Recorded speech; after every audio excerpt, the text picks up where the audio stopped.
एक बहुत ही अमीर व्यक्ति था जिसने अपनी जिंदगी में कभी किसी का बुरा नहीं किया था। वह हमेशा ईश्वर पर भरोसा रखता था और अपनी भलाई के लिए जाना जाता था। एक दिन उसने सोचा कि समुद्र की अकेले सैर करने के लिए एक शानदार नाव बनवाई जाए। आखिरकार जब नाव बनकर तैयार हुई तो उसने अपनी छुट्टी के दिन उसे आजमाने का फैसला किया। जैसे ही वह नीले विशाल समुद्र में थोड़ा आगे बढ़ा, अचानक मौसम बदल गया। घने काले बादल उमड़ आए और तेज हवाएं चलने लगीं। देखते ही देखते समुद्र में एक भयानक तूफान आ गया। उसकी नाव तेज लहरों से टकराकर टूट गई, लेकिन शुक्र था कि उसने पहले ही लाइफ जैकेट पहन रखी थी। जैसे ही नाव तहस नहस हुई, उसने हिम्मत जुटाकर समुद्र में छलांग लगा दी। कई घंटों तक लहरों से जूझने के बाद आखिरकार तूफान शांत हुआ और वह तैरते तैरते एक टापू पर जा पहुंचा। यह टापू सुनसान था। चारों ओर बस अथाह समुद्र फैला हुआ था। दूर दूर तक कोई इंसान नजर नहीं आ रहा था।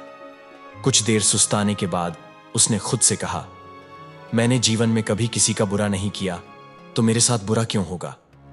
जब ईश्वर ने मुझे मौत से बचाया है तो आगे का रास्ता भी वही दिखाएगा। अब उसके पास और कोई विकल्प नहीं था। वह वहां उगे हुए झाड़फल और पत्ते खाकर दिन बिताने लगा। लेकिन जैसे जैसे दिन बीतते गए, उसे एहसास होने लगा कि वह इस टापू पर फंस चुका है। मगर फिर भी उसने ईश्वर पर भरोसा बनाए रखा। एक दिन उसने सोचा, क्यों ना यहां एक झोपड़ी बना लूं। पता नहीं अभी और कितने दिन यहां रहना पड़े। फिर क्या था, वह दिन भर लकड़ियां और पत्ते इकट्ठा करता रहा और आखिरकार रात होते होते उसकी झोपड़ी तैयार हो गई।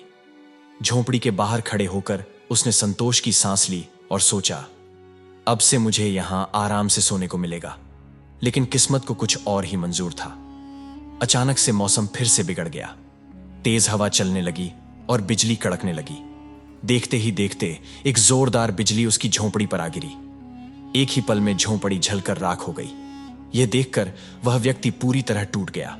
उसने आसमान की ओर देखा और गुस्से दुख से भरकर बोला, हे ईश्वर, यह कैसा इंसाफ है? तूने मुझ पर अपनी रहम की नजर क्यों नहीं की? मैंने हमेशा तुझ पर भरोसा रखा और तुझे याद किया, फिर भी तूने मेरी मेहनत को राख कर दिया। वह निराश होकर जमीन पर बैठ गया और सिर पकड़कर रोने लगा। उसके मन में बस यही सवाल उठ रहा था कि आखिर उसके साथ ऐसा क्यों हुआ। लेकिन तभी कुछ अनोखा हुआ। अचानक ही उसने देखा कि एक नाव टापू के पास आ रही है। उसने जल्दी से अपनी आंखों के आंसू पोंछे और ध्यान से देखा। नाव से दो आदमी उतरे और उसकी ओर बढ़ने लगे। उन्होंने उससे कहा, हम तुम्हें बचाने आए हैं।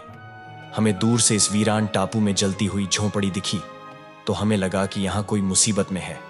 अगर तुम अपनी झोपड़ी नहीं जलाते तो हमें कभी पता नहीं चलता कि यहां कोई फंसा हुआ है। उस व्यक्ति की आंखों में फिर से आंसू आ गए, लेकिन इस बार वे आंसू दुख के नहीं बल्कि आभार के थे। उसने तुरंत आसमान की ओर देखा और ईश्वर से माफी मांगी, हे ईश्वर, मुझे क्या पता था कि तूने मेरी झोपड़ी इसीलिए जलाई थी ताकि मुझे बचाने के लिए लोग यहां तक पहुंच सकें। सच में तू अपने भक्तों का हमेशा ख्याल रखता है। तूने मेरे धैर्य की परीक्षा ली और मैं उसमें असफल हो गया। मुझे माफ कर दे। इस कहानी से हमें यह सीख मिलती है कि जीवन में चाहे कितनी भी कठिनाइयां आए, हमें ईश्वर पर भरोसा बनाए रखना चाहिए। हो सकता है कि जो चीज हमें बुरी लग रही हो वही हमारे भले के लिए हो। कई बार हम अपने जीवन में होने वाली घटनाओं को समझ नहीं पाते और ईश्वर से शिकायत करने लगते हैं, लेकिन बाद में हमें एहसास होता है कि जो हुआ वह हमारे भले के लिए ही था।